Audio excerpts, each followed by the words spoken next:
नमस्कार दोस्तों।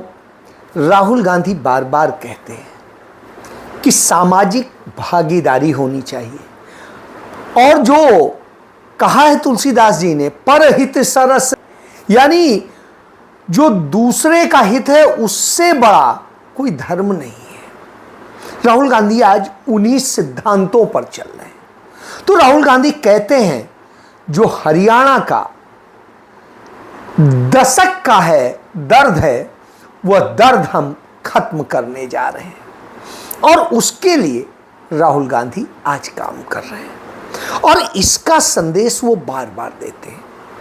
जिस तरीके से दलित, पिछड़े, आदिवासी हैं उनको अलग किया जाता है, कहीं पर किसी और को अलग किया जाता है, तो आज राहुल गांधी ने उस संगम का काम किया और राहुल गांधी की जो हरियाणा विजय संकल्प यात्रा है उसने पूरे हरियाणा में खलबली मचा दी है। भारतीय जनता पार्टी हिल गई है, उसके लोग घबरा गए। राहुल गांधी का आगाज जिस तरह से हुआ है उसने नरेंद्र मोदी के हर नैरेटिव को तोड़ दिया है। तो ऐसी स्थिति में भारतीय जनता पार्टी के नेताओं के पास में कुछ बताने को नहीं रह जाता है।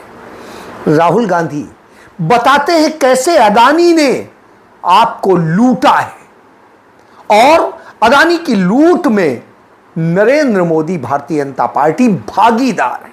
नया कानून बनता है, कहा जाता है किसान के लिए कानून बनाए गए। किसान के लिए अगर कानून बनाए गए हैं तो हिंदुस्तान के सारे किसान सड़क पे क्यों आए?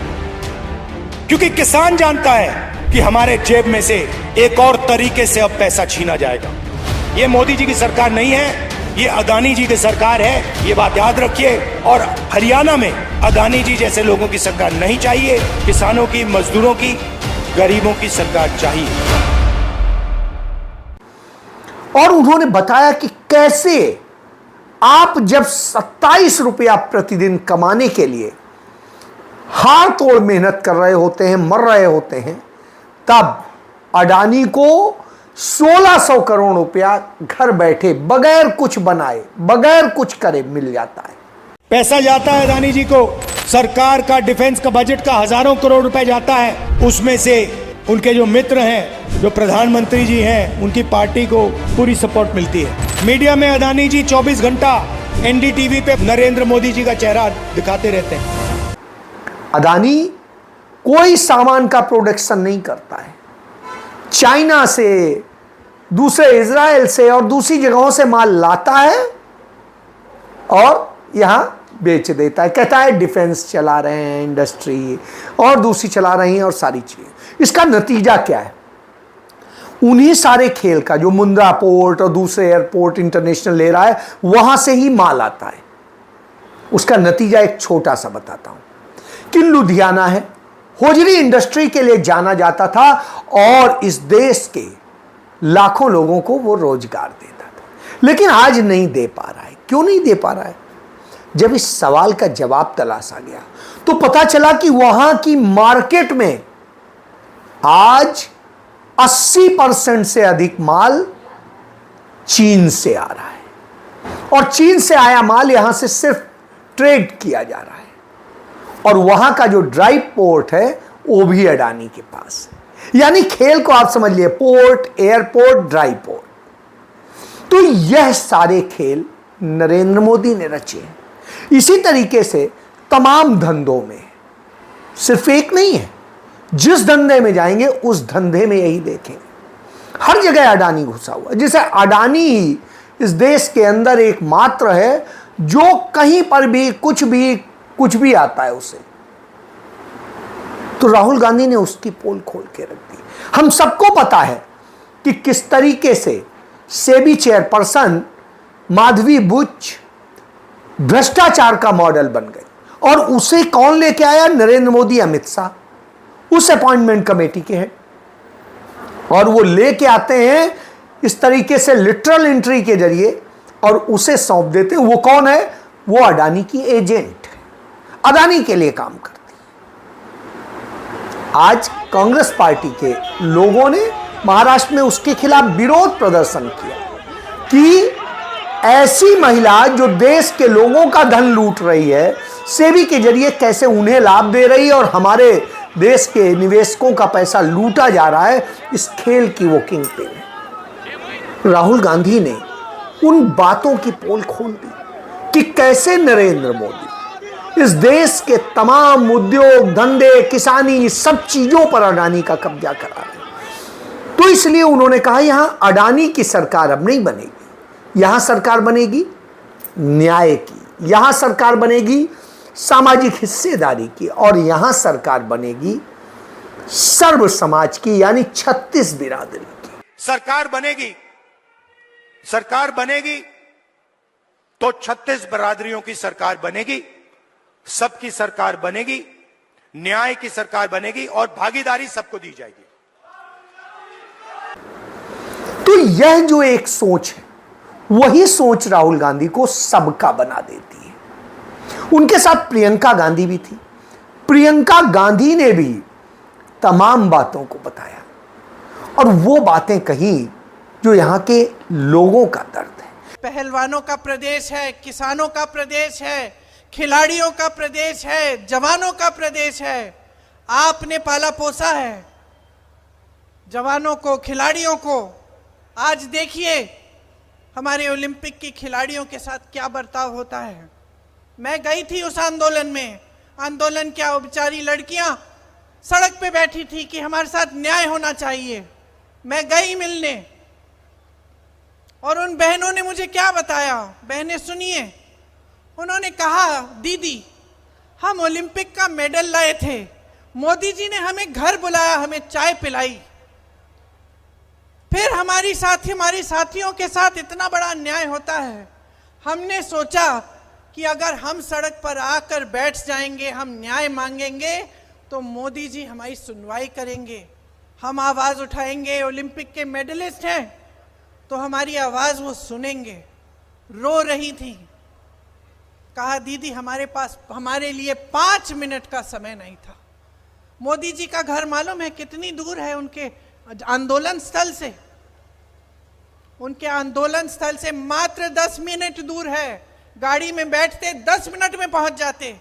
अरे उनको घर बुला लेते, जैसे जब मेडल लाए थे तब बुलाया था, लेकिन कुछ नहीं किया मोदी जी ने, कुछ नहीं किया।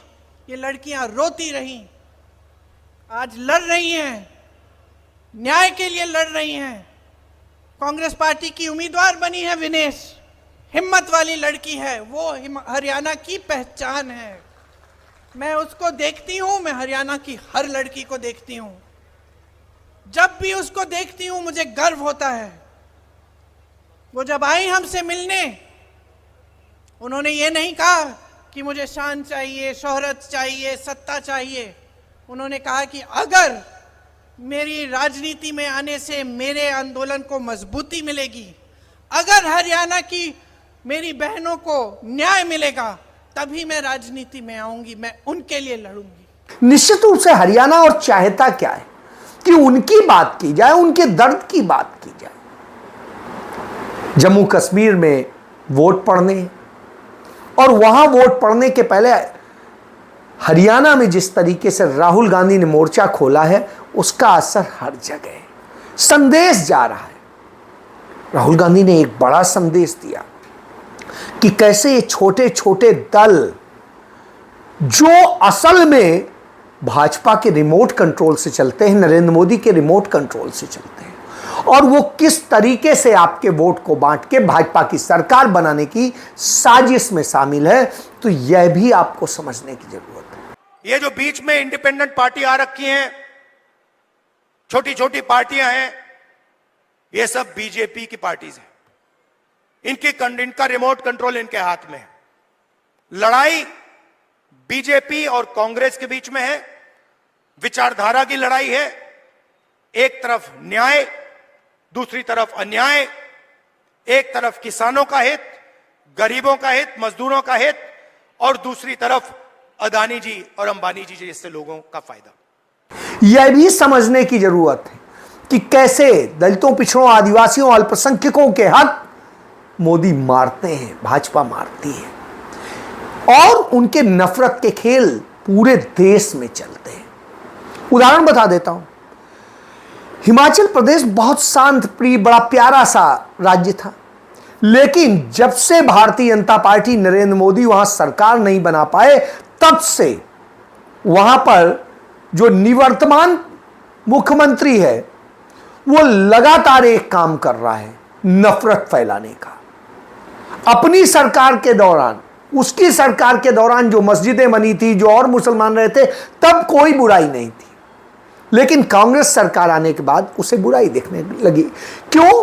पहले कांग्रेस सरकार गिराने की एक साजिश रची गई, वही जिसे ये लोग ऑपरेशन लोटस कहते हैं। बहरहाल वो फेल हो गया। जब वो फेल हो गया तो अब दूसरी साजिश रच रहे हैं। तो कभी शिमला की मस्जिद पे बवाल करेंगे, कभी मंडी की मस्जिद पे बवाल करेंगे, और अब कुल्लू की मस्जिद पे कर रहे हैं। और जिस तरीके के खेल कर रहे हैं उससे समस्या तो होती है, सरकार को भी समस्या होती है। यदि बहुत कड़ा एक्शन ले लिया गया तो पूरे देश में, प्रदेश में प्रचार किया जाएगा कि ये तो हिंदू विरोधी है, और नहीं तो ये किया जाएगा कि देखो मुस्लिमों पे ये हो रहा है, वो कुछ बोल नहीं रहे। तो बड़े सहजता से, शालीनता से, समझ के साथ यहां की सरकार काम करे। एक जगह तो यह स्थिति हुई, शिव जी के मंदिर में शिवलिंग तोड़ दिया गया। वो शिवलिंग तोड़ा जिस महिला ने, वो हिंदू है, लेकिन इन्होंने प्रचार किया और एक मुसलमान ने तोड़ दिया। ऐसे नफरत फैलाते हैं। बहरहाल नफरत का खेल चल नहीं पा रहा है, क्योंकि मोहब्बत की दुकान कहीं ना कहीं खुली जाती है, तो वह अपने आप में संदेश है। लेकिन एक और चीज होती है, ये इस तरह की साजिशें रचते हैं। जब हरियाणा में भारतीय जनता पार्टी की बुरी हालत है, यहाँ का सर्व समाज, किसान हो, लड़कियां हो, यहाँ के युवा हो, यहाँ के कामगार हो, यहाँ के जो भी सामान्य वर्ग के लोग हैं, वो सारे आज भारतीय जनता पार्टी की सरकार को उखाड़ फेंकना चाहते हैं। तो भारतीय जनता पार्टी साजिश रचती है, कभी आम आदमी पार्टी को लाती है, कैसे बेल दी जाती है अरविंद केजरीवाल को, वो खेल करती है। उधर इंडियन नेशनल लोक दल यानी इनेलो को समझौता बसपा से करा के उसको वो खेल किया जाता है। वहीं जेजेपी जो जननायक जनता पार्टी है, उसमें भी खेल किया जाता है। ये सब भाजपा के सहयोगी रहे, तो उसमें भी सहयोग कर दिया जाता है, और उसका समझौता आजाद समाज पार्टी से करा दिया जाता है, जो चंद्रशेखर रावण की पार्टी है, और इस तरह से करके वोट बांटने का खेल किया जाता है। बहरहाल इतने सारे खेल चल रहे हैं, साजिशें चल रही, सब चल रहा है, लेकिन जनता समझ रही है और वह जान रही है कि इन साजिशों से कैसे निपटा जाए। तो यह एक बड़ी बेहतरीन चीज है कि हरियाणा की जनता बड़ा समझदारी का परिचय दे रही है, और वह संदेश आगे दूसरे राज्यों के लिए भी एक सबक बनेगा। बहरहाल नरेंद्र मोदी और उनकी पार्टी के लोग इससे, साजिश से सिर्फ यहीं नहीं रुकते हैं। हालात क्या है, उनके तमाम नेता, चाहे असम का मुख्यमंत्री वो आता है, वो लोगों को बावर और जाने क्या क्या बता देता है। इसी तरीके से यूपी का वो मुख्यमंत्री आता है जो आदित्यनाथ, अजय सिंह बिष्ट, वो आके यहां नफरत की बातें करता है और वो भड़काता है। और उसके बाद में अमित शाह आता है, वो उसी तरह कहता है कि राम का अपमान कर दिया, ये कर दिया। इसी तरीके से इनका राष्ट्रीय अध्यक्ष जेपी नड्डा भी यही खेल करता है। नरेंद्र मोदी आता है तो वो भी तमाम तरह से झूठ बोलता है और तमाम तरह की नफरत की बातें करता है। लेकिन किसी के पास में, हर एक किसी के भाषण में 70% कांग्रेस को गाली देना, राहुल गांधी को गाली देना, नेहरू गांधी परिवार को गाली देना, उसको लांछित करना, इसके अलावा कुछ नहीं होता। लेकिन राहुल गांधी इनकी बात ही नहीं करते, वो तो बताते हैं कैसे इन्होंने चोरी की है। नरेंद्र मोदी जी के भगवान अदानी हैं, सीधी सी बात है। जो अदानी जी उनको कहते हैं वो नरेंद्र मोदी करते हैं। अदानी कहते हैं भैया मुझे बंबई का एयरपोर्ट चाहिए, एक फोन लगता है, नरेंद्र मोदी जी कहते हैं हाँ जी भैया, सीबीआई भेजो, ईडी भेजो, जिसका एयरपोर्ट है उसको परे करो, अदानी को एयरपोर्ट दो। हिमाचल प्रदेश के सेब का बिजनेस चाहिए, कश्मीर का सेब का अखरोट का बिजनेस चाहिए, वो अदानी जी को मिल जाएगा। किसी किसान की जमीन चाहिए, हजारों एकड़ जमीन आप खरीदते हो, अदानी जी जमीन नहीं खरीदता, वो बस कहता है भैया ये मुझे अच्छी लगी है, नरेंद्र मोदी जी वो उसको जमीन पकड़ा देते हैं। कैसे इन्होंने इस देश का सब कुछ छीना है और कैसे अपनी जेब भरी। इसी बात को राहुल गांधी बड़े अच्छे से बताते हैं कि अडानी के खाते में तो सुनामी के साथ पैसा आ रहा है, लेकिन आपके खाते से पैसा जो है तूफान की तरह जा रहा है। तो राहुल गांधी के शब्द पकड़ लिए जाते हैं। गरीब लोगों की जेब में कितना पैसा जा रहा है और जेब में से कितना पैसा निकल रहा है, ये मेरा इक्वेशन है और इसको मैं छोड़ने वाला नहीं हूं। जहां भी मुझे मौका मिला, जो इस देश को चलाते हैं, किसान, मजदूर, गरीब लोग खून पसीना देकर चलाते हैं, जहां भी मुझे दिखा उनके बैंक अकाउंट में पैसा डालूंगा। मोदी जी आपके 24 घंटा रिस्पेक्ट करें, मगर 24 घंटा आपके जेब में से पैसा निकलता जाए तो सम्मान हो सकता है, मगर भूखे मर जाएंगे। और जनता इन्हीं को लेके चल पड़ती है, क्योंकि उसे अब न्याय चाहिए। उसे किसी भी इस तरह की स्थिति में नहीं, क्योंकि इसमें पढ़ के 1 दशक में उसने अपनी बर्बादी कर ली। चक्रव्यूह के बारे में इंटरनेट पे थोड़ी रिसर्च की और पता लगा कि चक्रव्यूह का दूसरा नाम पद्मव्यूह होता है।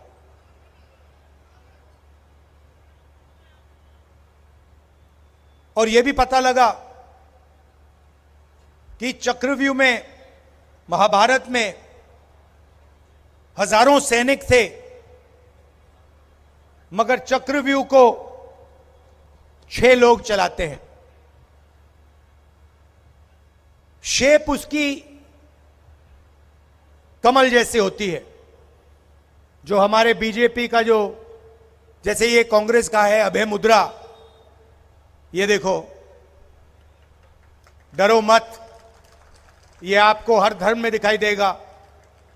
यहां हमारे सामने गुरुद्वारा है, गुरु नानक जी की फोटो देखेंगे। आज इंटरनेट पे जाना, गूगल सर्च करना, गुरु नानक जी की फोटो देखोगे तो आपको वो ऐसे अभय मुद्रा आपको दिखाई देगा। शिव जी की फोटो, बुद्ध भगवान की फोटो, महावीर, सबकी फोटो में आपको ये अभय मुद्रा, डरो मत, घबराना नहीं है, ये आपको दिखाई देगा। तो ये पद्मव्यूह जो कमल का चिन्ह है, इसी शेप में महाभारत में चक्रव्यूह बनाया गया और इससे अभिमन्यु को मारा गया, उसकी हत्या की गई। 6 लोग थे। और मैं सोच रहा था, अजीब सी बात है, उस टाइम भी चक्रव्यूह लगा, वो भी कमल के शेप में था, उसका चिन्ह भी कमल था, और आज भी हिंदुस्तान में चक्रव्यूह लगा हुआ है, उसको भी 6 लोग चलाते हैं, उसका भी चिन्ह कमल का निशान है। और जैसे मैंने ये बोला, बीजेपी के लोगों को पता लगा भाई सच बोल गया, सब खड़े हो गए। कैसे बोला? मोदी जी 3-4 बार खड़े हुए, मगर ये सच्चाई है। तो अब जनता बर्बादी नहीं चाहती है, अब जनता अपना हित चाहती है। तो साजिशों का जब यह दौर हो, उस स्थिति में निश्चित रूप से राहुल गांधी का हरियाणा आना, और पहली बार कोई राष्ट्रीय स्तर का नेता इस तरह से 3-4 दिन इस राज्य में यात्रा पर निकल पड़ा है, हिला के रख दिया है। भारतीय जनता पार्टी के नेताओं की हालत बिगड़ी हुई है।